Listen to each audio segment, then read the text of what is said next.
మూడు క్యాలెండర్లు ఉంటే అది ఎంచుకున్నారు మన దేశం ఏర్పడిన తర్వాత. అటువంటి కాశ్మీర్ నుండి హిందూ అనేవాళ్ళు లేకుండా చేశారు. గర్భవతి మహిళల్ని ఆరా మషీన్లో పెట్టి ముక్కలుగా కోసారండి, రెండుగా చీల్చివేశారు. ఏమనంటే మీకు ఇవన్నీ తెలుసుకోవడానికి ఇష్టం ఉండదు. మీ పిల్లలకు కూడా మీరు ఏమీ చెప్పరు, వరే మనం ఇలా జాగ్రత్తగా అనవసరం. సమస్య ఏమిటి? దేవుడు అంటే మీకు కేవలం కోరికలు తీర్చేవాడు. అందుకు ఎక్కడికక్కడ ఈ కొట్టులో సబ్బు లేదంటే పక్క కొట్టుకు వెళ్ళి కొనుక్కున్నట్టు ఇక్కడ తీరలేదంటే పక్క మతంలోకి వెళ్ళిపోతున్నాం. ప్రాబ్లం మనలో ఉందండి. ఇంతమంది పోయారని అవగాహన లేదు, ఒక్క పిసరు బాధ లేదు. ఇదంతా ఎవరు ఆర్గనైజ్ చేశారో నిజంగా వాళ్ళందరికీ కూడా ధన్యవాదాలు, సాధువాదము. వాళ్ళకి ఎంతో శుభాశీస్సులు అందజేస్తున్నాను. కనీసం ఈ మీటు వలన హరిఓం కనీసం దీని వలన ఇవాళ 300 మందికైనా తెలిసింది. లేకపోతే అదే ఇంట్లో కూర్చొని ఏవో ఇటు అటు పొద్దున్నే కృష్ణుడు రాముడు ఆ బొమ్మలు పంపుకొని చిన్న చిన్న పిచ్చుకలు అవి వాట్సాప్లో గుడ్ మార్నింగ్ పంపుకునే జాతి మంది.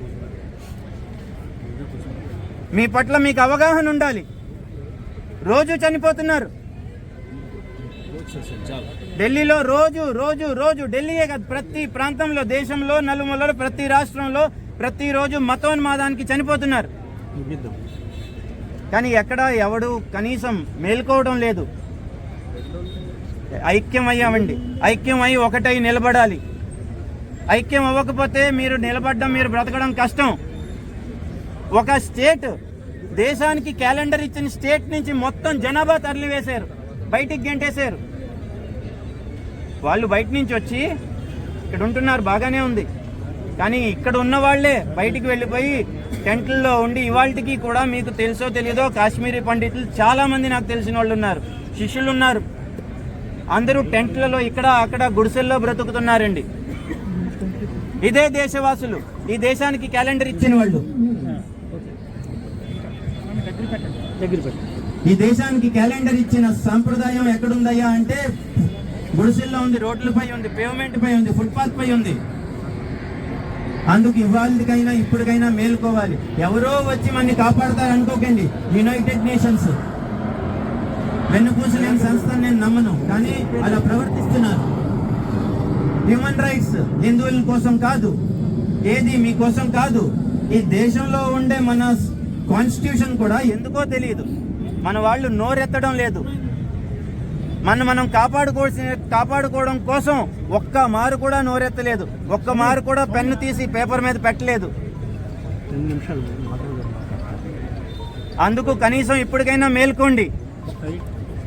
యువకుల్ని కూడా నిజంగా ధర్మం పట్ల అవగాహన పెంచేటువంటి పిల్లలుగా పెంచండి. పనికిరాని టిష్యూ పేపర్లా పెంచకండి.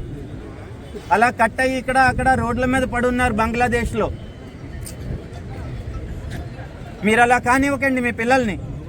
ఇంజనీర్లు అవుతారు, డాక్టర్లు అవుతారు, అందరూ అవుతారు. ఒక్క మారు ఎప్పుడైనా యూకేలో ఏం జరిగిందో కన్ను తెరిచి చూస్తున్నారా?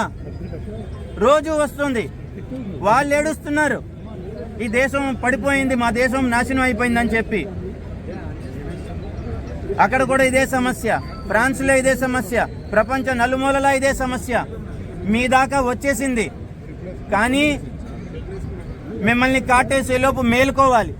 అందరూ ఒకటిగా ఉండండి. లా అండ్ ఆర్డర్ ఎంత గట్టిగా ఉంటే, ఒక ఇండివిజువల్ ఎంత గట్టిగా ఉంటే, ఒక కమ్యూనిటీ ఎంత గట్టిగా ఉంటే దేశం అంత బాగుంటుంది. మనుషులు చెడ్డవాళ్ళు కాదు, ఐడియాలజీస్ మారుతాయి. ఎప్పుడు పోలీసులు సరిగ్గా చూసుకోలేదనుకోండి, పోలీస్ పరిపాలన బాగోలేదనుకోండి, లా అండ్ ఆర్డర్ బాగోలేదనుకోండి, సమాజం ఇలా ఉంటుందా? అరాచక తత్వాలు మనం బ్రతకరిస్తాయా? ఇది కూడా అంతే. కమ్యూనిటీలో ఉండే ప్రతి మంచివాడు ఒక పోలీస్తో సమానం. ఆ కమ్యూనిటీ కోసం పోలీస్ రాజ్యాంగాన్ని కాపాడుతుంది, మిమ్మల్ని మీరు కాపాడుకోవాలి. హరి ఓం. ఇప్పుడు నిన్న ఒక క్షణం, నిన్న మొన్నటి వరకు మనకి ఎమ్మెల్సీగా సేవలు అందించినటువంటి శ్రీ పివిఎన్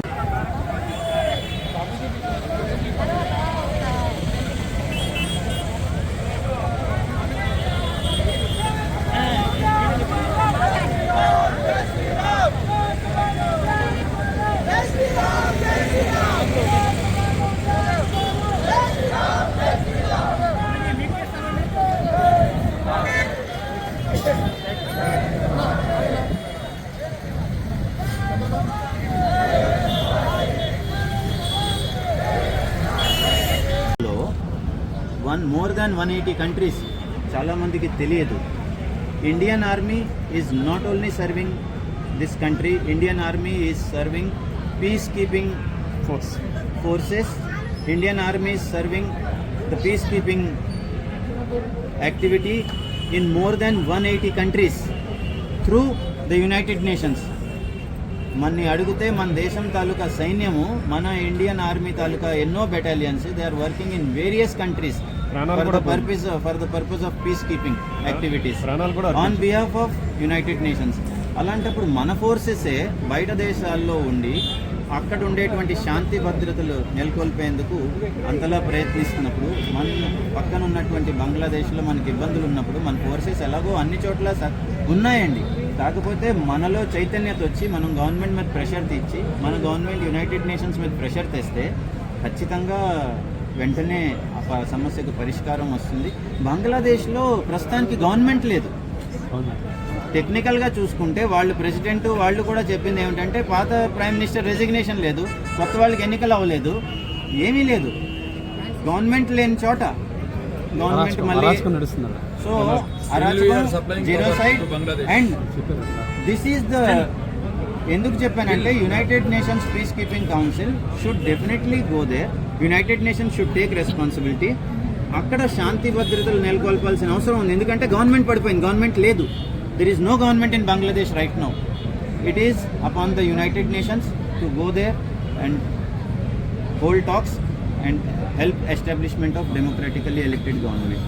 సార్ తమ పేరు? స్వామి రామదాస్ ఉదాసి.